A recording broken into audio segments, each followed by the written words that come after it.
a person can be wrong in some aspects, but they can be right in others, and the same thing can happen to you.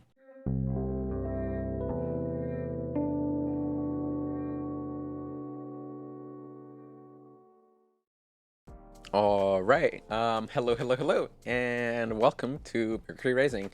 This is the Keeping Up with the Moon of August 3rd, my horoscopic series that takes a look into what the moon is doing and how that might be affecting us down here on Earth. It's a really broad thing. You have to do a little bit of trying to interpret how that's relevant to your chart, maybe looking into what sign the moon is in today and seeing where that falls in your chart and how those themes might interplay with the delineations that I'm giving. But with that said, let's get straight to it, because I record all of these in one chunk and I'm trying to get through them. Okay, so let's get to it. So the moon is still in Gemini, so we're still talking about that whole idea with that I was talking about yesterday, with Lilith being in there and making it a little bit more difficult to step into a place where you want to listen to people who you disagree with. But as we continue to progress through that, today we actually have the exact trine. I think I said that it happened yesterday. I don't think it did. I think it actually does today, really early in the day. So, well, but because the moon is still in the same sign, this is a theme that we'll be dealing with for the next few days.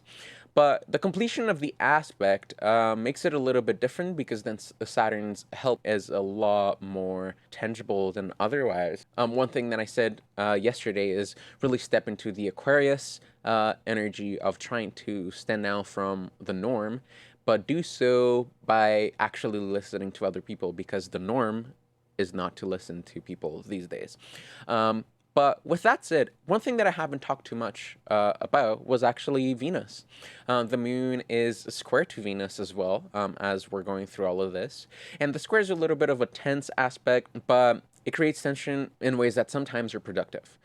But on the other hand, we're still talking about Venus and Virgo, and this is a thing that we'll continue to visit throughout this horoscopic series until Venus is not in Virgo anymore and goes into Libra, which is actually a little bit exciting, but for different reasons. But we're not gonna get there right now. I'm getting sidetracked. Yes, okay, so cool. Venus and Virgo. So one thing that I think I already mentioned this before, but Venus and Virgo, the big struggle is this idea of the ideal and the perfection and trying to bring it down to earth. One thing that I like to envision Venus and Virgo as is an artist who is just so in love with what they make that they'll spend years and years and years trying to perfect the one good painting or the one good song or the one good thing.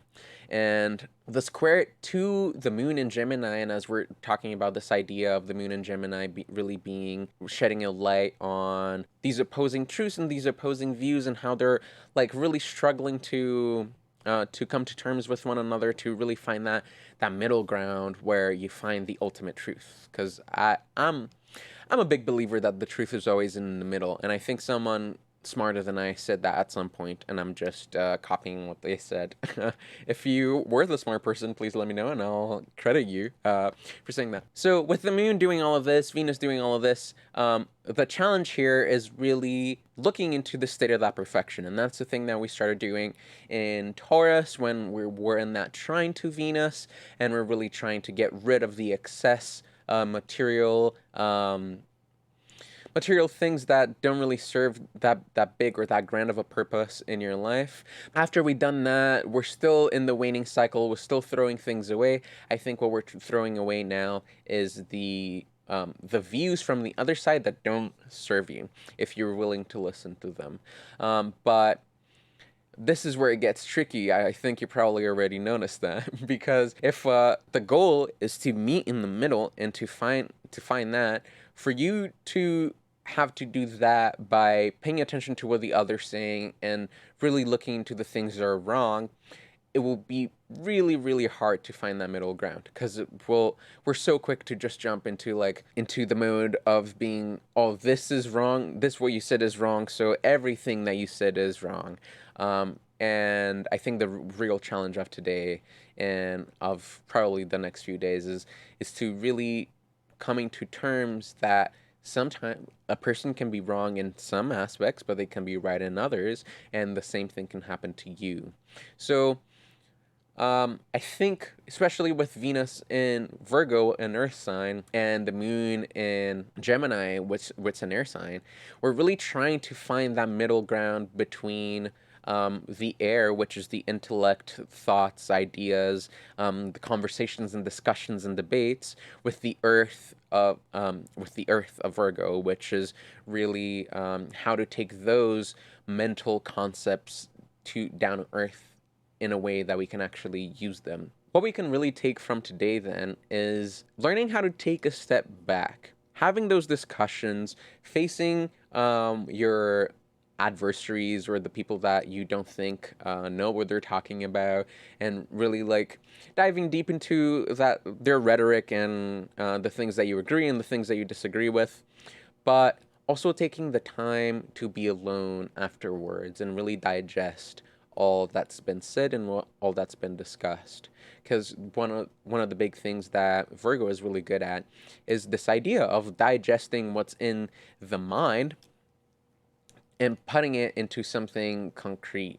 And Venus in Virgo is super independent. She doesn't want to really be mingling and hanging out with everybody. She wants to do her thing and really perfect her craft. So if your art craft at the moment is trying to make this the middle ground and the ultimate truth a reality and like an ultimate consensus for everybody, then we all individually have to also take the step to really understand and really understand what the hell is going on.